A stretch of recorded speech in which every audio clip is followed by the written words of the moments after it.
जब सूर्यपुत्र कर्ण दिग्विजय यात्रा के दौरान द्वारका को जीतने गए थे, तब भगवान श्री कृष्ण ने क्या किया? क्या भगवान श्री कृष्ण और कर्ण के बीच में युद्ध हुआ था? नमस्ते दोस्तों, मैं हूं धर्मेंद्र और आप देख रहे हैं सनातन का स्वर्णिम काल। भगवान श्री कृष्ण जैसा उत्कृष्ट और साहस से भरा योद्धा द्वापर युग में कोई भी नहीं था, क्योंकि भगवान श्री कृष्ण भगवान श्री हरि विष्णु के अवतार थे। अपनी असीम शक्तियों से वो किसी को भी एक पल में परास्त कर सकते थे।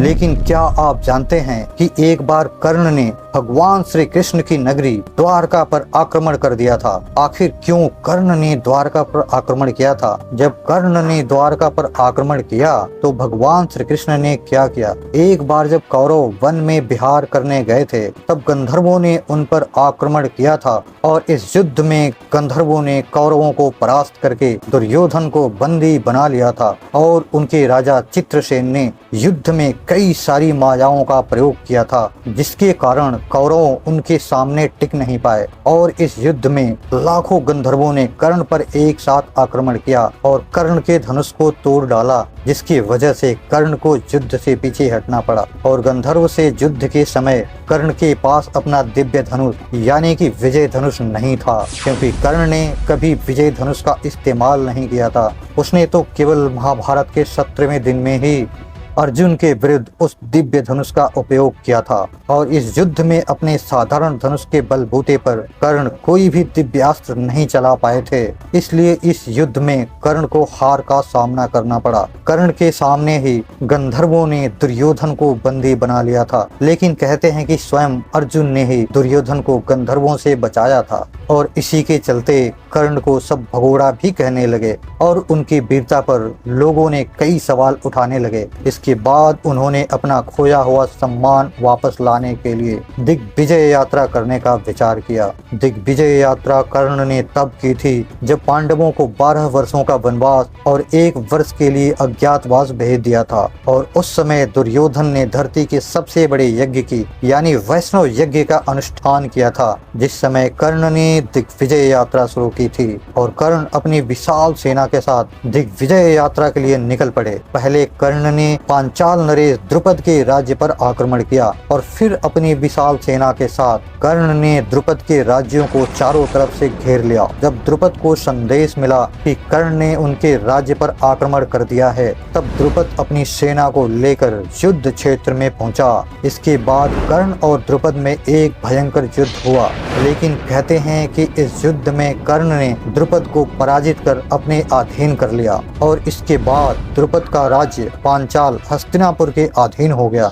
कर्ण ने द्रुपद को सोना चांदी और कर देने के लिए भी वश कर दिया। महाभारत काल में भगदत्त नामक एक पराक्रमी राजा हुआ करता था। वो पराग ज्योतिषपुर का राजा था।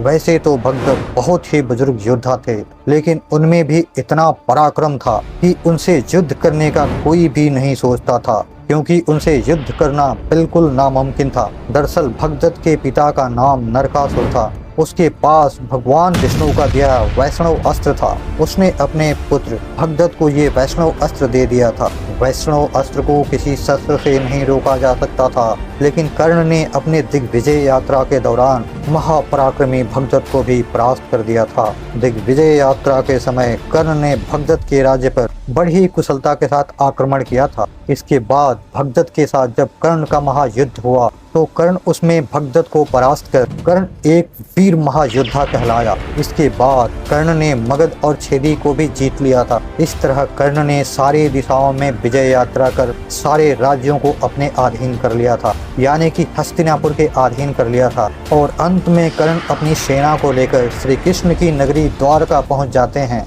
देवराज इंद्र के पुत्र अर्जुन के साथ कर्ण की दुश्मनी थी, इसलिए इंद्र ने जल्द ही कर्ण की दिग्विजय यात्रा का संदेश बलराम जी को पहुंचा दिया था। देवराज इंद्र बलराम जी से कहते हैं, कर्ण दिग्विजय यात्रा पर निकला है। उसने एक एक कर सारे राज्यों को परास्त कर दिया है और अब उसकी नज़र द्वारका पर है और वो अपनी सेना के साथ द्वारका के ओर बढ़ रहा है। इंद्रदेव की बात सुनकर बलराम जी कहते हैं, हस्तिनापुर की अधीनता हम यदुवंशी कभी स्वीकार नहीं करेंगे। अगर कर्ण की सेना द्वारका के द्वार पर भी पहुंची तो हम उनकी सेना के साथ साथ उन्हें भी यमलोक के द्वार पर पहुंचा देंगे और आज पूरा संसार बलराम का क्रोध देखेगा। द्वारका पर आक्रमण करने से पहले कर्ण को यमलोक भेज दूंगा। इसके बाद बलराम जी ने भगवान श्री कृष्ण के पास जाकर उनसे कहा, कर्ण का दुस्साहस तो देखो कान्हा, वह सेना लेकर हमारे द्वारका पर आक्रमण करने आ रहा है। तुम अपना सुदर्शन चक्र उठाओ और आज पूरा संसार यदुवंशियों का बल देखेगा। मैं नहीं चाहता कि युद्ध की अगुवाई तुम करो, क्योंकि युद्ध की अगुवाई मैं करूंगा और कर्ण और उसकी सेना को मौत के घाट उतार दूंगा। बलराम जी को क्रोधित देखकर भगवान श्री कृष्ण ने उन्हें शांत करते हुए कहा, दाऊ आप पहले शांत हो जाइए। बिना कर्ण की मनसा को जाने हमें उनसे युद्ध नहीं करना चाहिए। जितना मैं कर्ण को जानता हूँ वो सभी योद्धाओं से थोड़ा भिन्न है। वीर होने के साथ साथ वो एक विनम्र स्वभाव का है। कर्ण से युद्ध करने से पहले हमको उससे जरूर बात करनी चाहिए। भगवान श्री कृष्ण जी की इन बातों से भी बलराम जी का गुस्सा शांत नहीं हुआ। वे भगवान श्री कृष्ण और पूरी यदुवंशी सेना के साथ द्वारका के मुख्य द्वार पर पहुंचे। जी हाँ, यदुवंशी सेना यानी कि नारायणी सेना। इसके बाद कर्ण भी अपनी सेना के साथ द्वारका पहुंचे और अपने सामने बलराम जी और भगवान श्री कृष्ण को देखकर हाथ जोड़कर प्रणाम किया। लेकिन बलराम जी का क्रोध फिर भी शांत नहीं हुआ। उन्होंने अपने हाथ पर हल उठाकर कर्ण को युद्ध की चुनौती दे दी। बलराम जी की इस चुनौती को सुनकर कर्ण ने अपने धनुष को उठाया और 2 बाणों का सरसंधान किया। कर्ण के सामने बलराम जी और भगवान श्री कृष्ण जैसा महापराक्रमी योद्धा देखकर कर्ण की सेना और नारायणी सेना दोनों बेहद ही भयभीत थे। युद्ध क्षेत्र पर मौजूद हर एक योद्धा चिंतित था। इसके बाद कर्ण ने धनुष की प्रत्यंचा को खींचकर भगवान श्री कृष्ण और बलराम जी पर एक बाण चलाया, जो देखते ही देखते अलग अलग बड़ी बड़ी मालाओं में बदल गया और देखते ही देखते भगवान श्री कृष्ण और बलराम जी के गले में ये माला जा गिरी। कर्ण के इस विनम्रता को देखकर बलराम जी का क्रोध शांत हो गया। वो आश्चर्यचकित हो गए और इसके बाद कर्ण ने बलराम जी से कहा, हे बलदाऊ, हस्तिनापुर की तरफ से दिग्विजय यात्रा पर निकला। मैंने चारों दिशाओं के सारे राज्यों पर विजय प्राप्त की, लेकिन कृष्ण और आपसे युद्ध करके भला मैं कैसे जीत सकता हूँ? आखिर कौन जीता है आज तक आपसे जो मैं जीतना चाहूँगा? इसलिए मैं द्वारका को जीतने नहीं आया, बल्कि द्वारका के साथ संधि करने आया हूँ।